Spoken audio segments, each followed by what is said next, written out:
April 11th, I was having a bad headache, and I asked my boy for an aspirin. Before I could get the aspirin, I don't remember 20 days. Well, I know he poisoned Jamie Foxx, and Jamie Foxx reported him to the FBI because of it. I know that's a fact. Hanging out with? Are you hanging out with Diddy? What are you doing? I mean, yeah. Popped out the town car with a camera. Said, yo, Puff, yo, you gotta let me film this. The whole thing, we need to document this, Playboy. He was like, party. And he got pissed at me. He said, yo, don't Playboy, don't play with me. You know I am, I'm Diddy, you know what I'm saying? So Jamie Foxx suffered a very serious medical emergency that landed him in the hospital. So many coincidences. After allegedly almost getting unalive last year by Diddy, Jamie Foxx is back again, and he's spilling the tea about everything Diddy and some popular people were getting up to in the industry to make matters even worse. Diddy's ex-bodyguard, Big Homie CeCe, also supported Jamie's claims and even revealed that Diddy was the one who paid people to finish off Jamie because he knew too much. It turns out this assassination attempt is the reason why Jamie ended up in the hospital last year with a stroke and almost lost his life, according to his ex-bodyguard. Jamie even secretly met up with the FBI days leading up to his health emergency to tell them that his life was in serious danger. But since he didn't have any concrete proof to back up his claims, and they didn't take him seriously until he was in the hospital fighting for his life. Now, if y'all remember back in April of last year, the entire internet was in shambles when it was reported that Jamie Foxx was rushed to the hospital because he suffered a mistake. Serious stroke. That was literally one step away from taking his life. Apparently, he had a deadly blood clot in his brain, and if he had gotten into the just about a minute late, he would have either died or become a vegetable. The whole thing seemed very shady to a lot of people because Jamie was very healthy leading up to this. So the fact that he was even having a stroke in the first place just didn't make sense. Not only that, but his family was being very secretive, and the media literally had to go through hell and back just to find out which exact hospital he was being treated in. And when the location was made public, his family reportedly increased security for his room. It was almost like they were protecting him from someone or something, but didn't want to make it obvious. Even when it came to disclosing the exact medical condition Jamie was suffering from his, people didn't want to disclose that he had suffered a stroke. At some point, some people started speculating that he was already dead, but his family wasn't ready to tell the public. That's how crazy the entire thing got. After weeks of being in the hospital, Jamie miraculously recovered from his condition, and the first thing he did was to jump on social media to address the rumors surrounding his illness. He said the entire experience was very traumatic for him, and even compared it to him going to hell and back. Not even begin to tell you how far it took me and how it brought me back. I went through something that I thought I would never ever go through. And I know a lot of people were waiting, or wanting to hear updates, but to be honest with you, I just didn't want you to see me like that, man. I want you to see me laughing.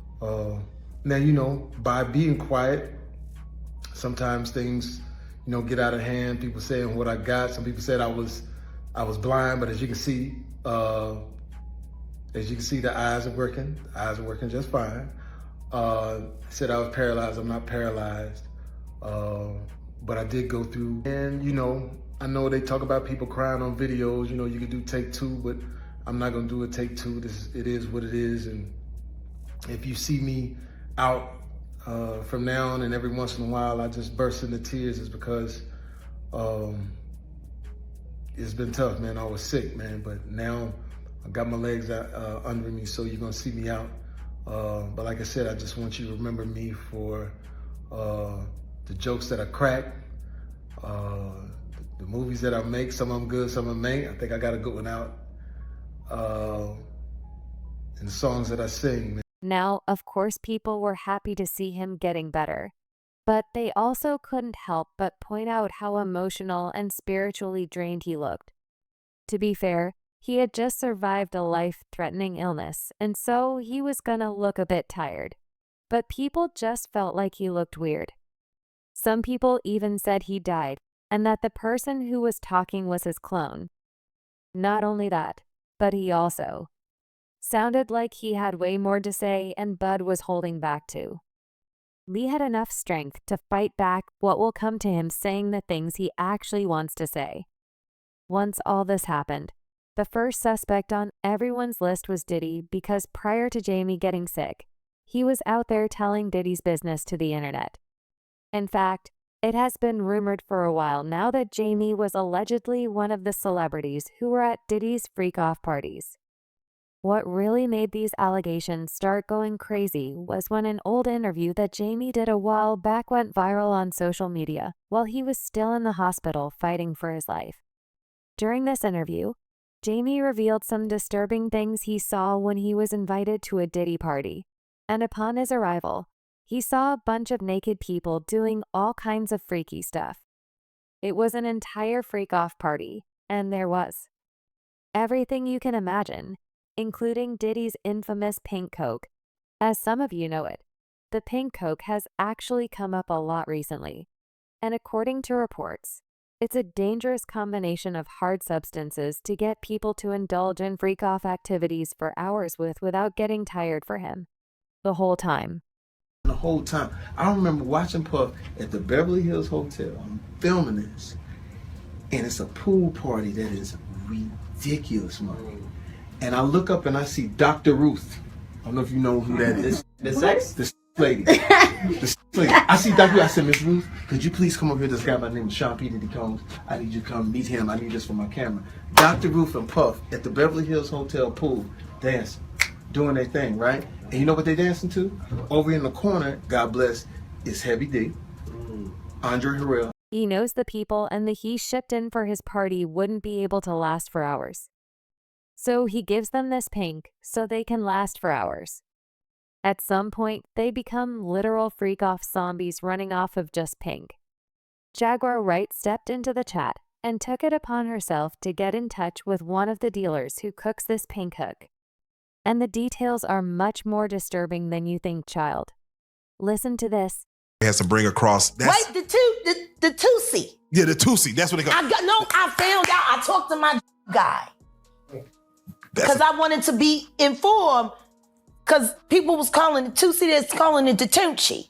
I didn't know which one it was, so I talked to my guy, and my guy filled me in, and then it made perfect sense. Tusi. Talk to him. With Jaguar. Let's talk. Education. 101.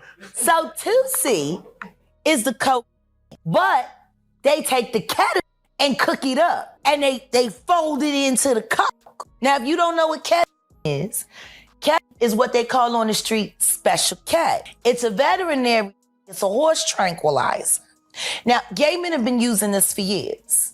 See, back in the day, if you went to a gay party or a gay rave, there were certain you will always find on hand. Viagra, ecstasy, Special K, and coke.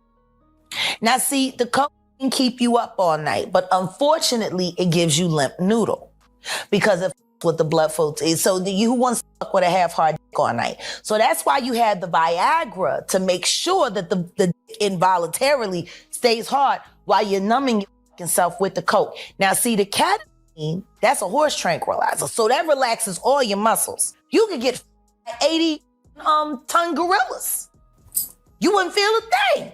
So now, your dick is going to stay hard. You numbed up and you high. You got the ketamine in you so you don't feel shit. And then you add the X to put in the feeling that you've now blocked out. And now you got a party. Freak off cocktail.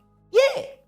So now, the Tusi, they done skipped. They done skipped all the steps. They condensed it. So you got the cocaine in there, and then you got the ketamine in there, and they say that some of the dealers add the X in there. Now the Viagra, you still got to take that solo. But with the Tusi, you got all of that. The gay cocktail. Oh. Off cocktail. In the one thing. And the reason why it's pink is because they put the food coloring in it. They think, he said he think they got it from the Breaking Bad. You remember how they was making them?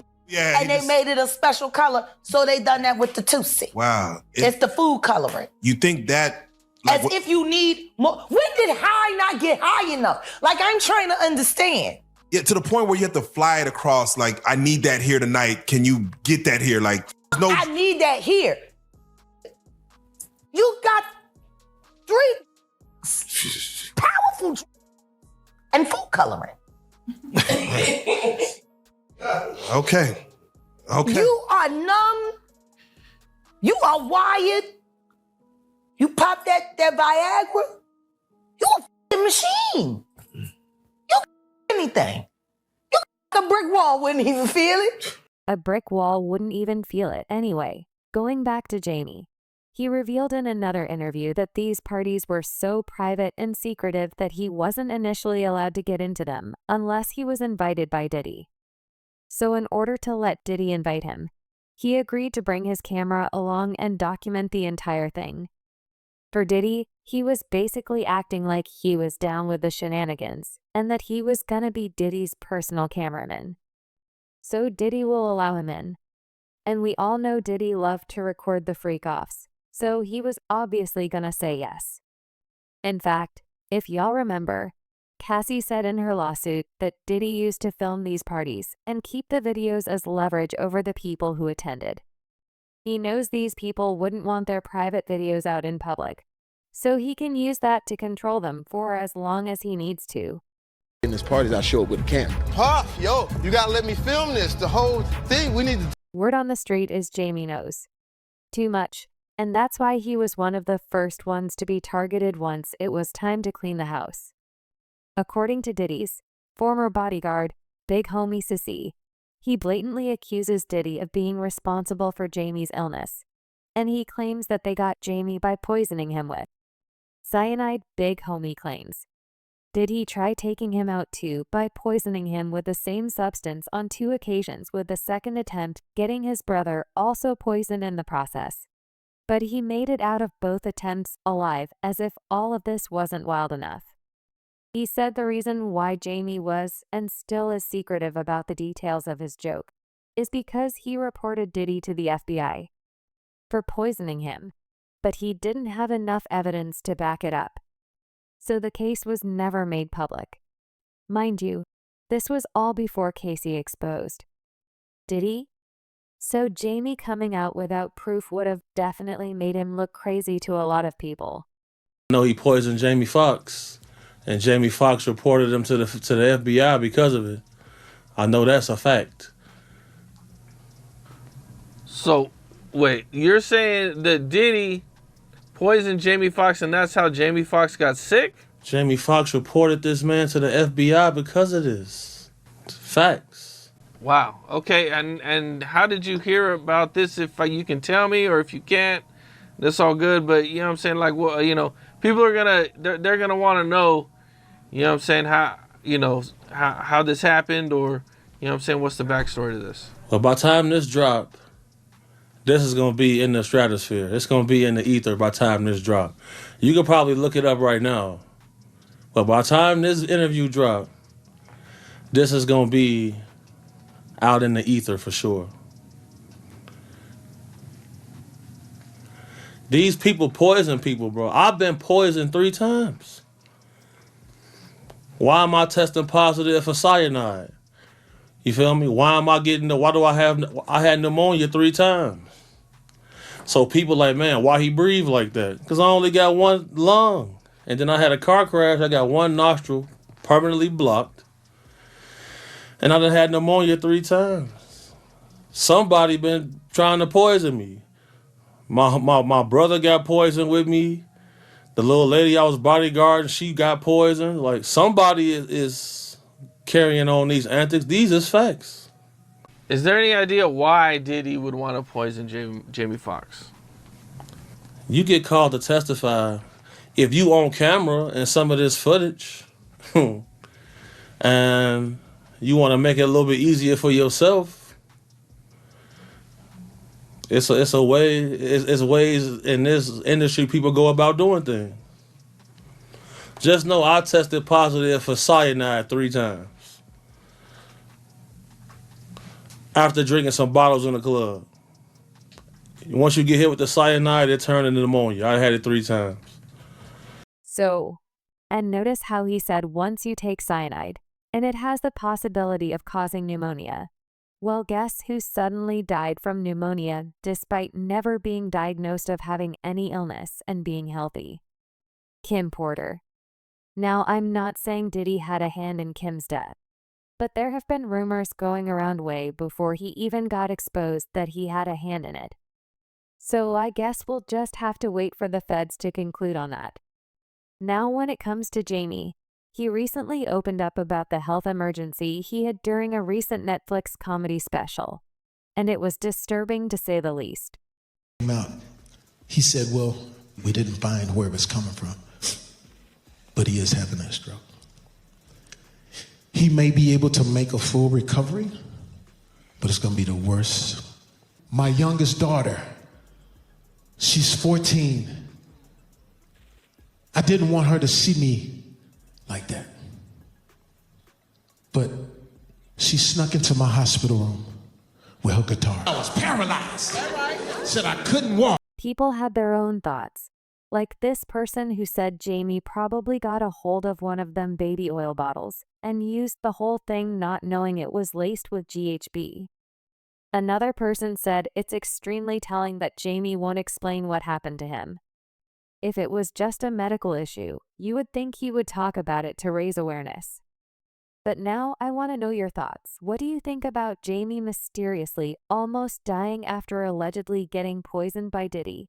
And do y'all really believe Diddy has something to do with it? Let me know your thoughts in the comment section below. And don't forget to click here to watch this other messy video.